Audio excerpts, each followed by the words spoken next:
Okay, so it's been about 26 hours since we glued up our test pieces to test the glue, see how it was going to do on the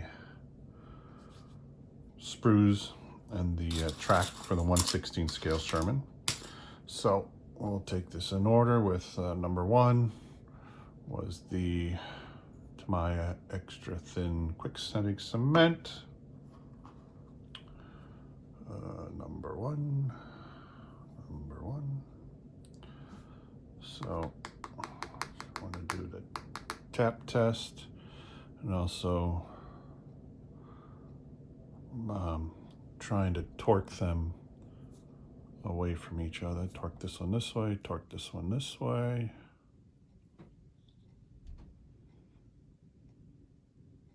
And that's actually holding pretty well. Significant torque pressure. So that's good. And then let's try, see how, I don't know if you can see it, but it does seem to be that we got a little bit of a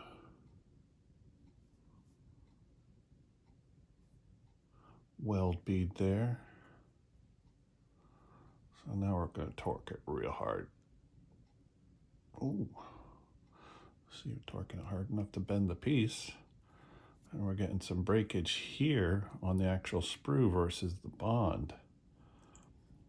So that was to torque it away from each other. Now we're going to try and twist them.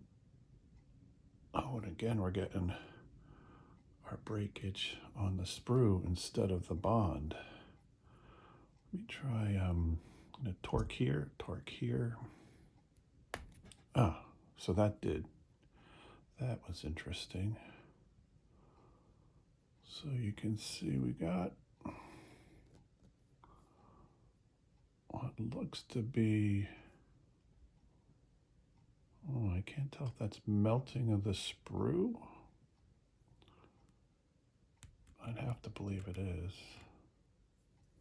All right, so anyway, I think you could see, depending upon which way it was torqued, it was actually starting to bend the actual sprue instead of the bond. So going this way, what really did it was leveraging down here, leveraging up here, and that popped it. That was pretty good holding though. I mean, it took some force. I would say that would work. Whether it actually melted it, I'm thinking it did.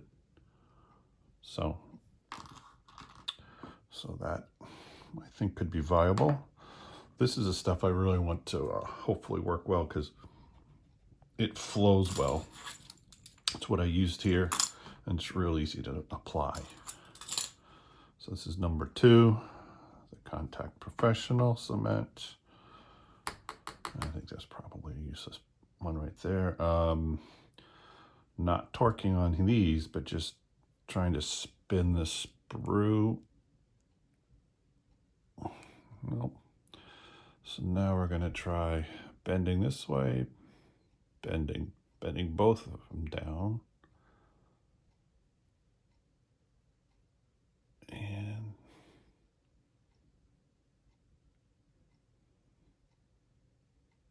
yeah, I can see it starting to come apart there. Yeah, this is going to come apart. Now, what we're going to try here is push down here, push up here. See if it comes apart as easy as the other one did by torquing that way. Oh yeah, it looks like it does, because you can actually see it starting to split. Oh, sorry. There we go. Let's do this.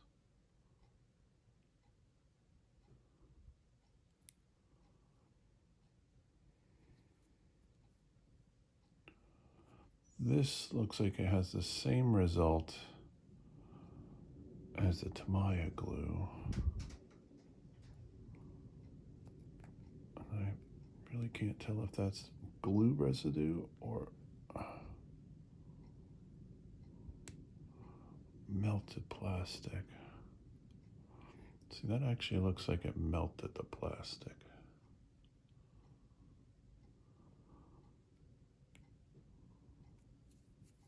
Also wondered, this one's still a little soft. So I wonder if that was enough glue time. See, that looks like plastic residue. Yeah. So it's still soft. So maybe another couple days it might have hardened up enough. Well, for my purposes, that was a strong enough bond, and I'll be using this. So that was number 2. Go to number 3. All right. Number 3. Same thing. I'm going to torque down, leverage on my fingers. Oh, you can see it starting to separate here. The thing is, well, I used a lot of glue, so I don't know if that's plastic or just residual. Yeah, it's just residual glue. And you can see it starting to separate there. But that's taking a lot of force. I mean, you really gotta torque that sucker. I mean, you're torquing it so much you're starting to deform the plastic here. So again, we're gonna try this torque test. Down on this one, up on this one. Actually, maybe we want to go the other way. Up on this one, down on this one. Oh, this one's good. This one is in there good. Oh, that has some good welding, good melting. You can see where it was. Sorry, I hit the camera. Still soft, so that might be another thing. Maybe it needs more than 24 hours to really lock in. Also keep in mind, there's not a lot of surface contact area since we're using rounded sprue. This is good stuff. So it's number 3. And this was the, to say what it is.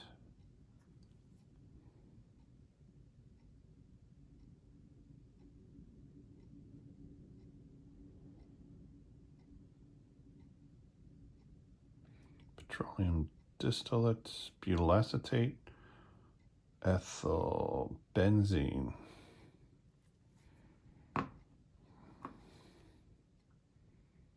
Yeah, this is butyl acetate as well. Doesn't say the benzene part though. So far, this one seems to have the best welding characteristics. But again, that's my understanding. This is for polystyrene. And it did seem to melt this, so I really don't believe this is ABS. See number 4. It's a non-toxic stuff. Theoretically, probably not as strong as these others.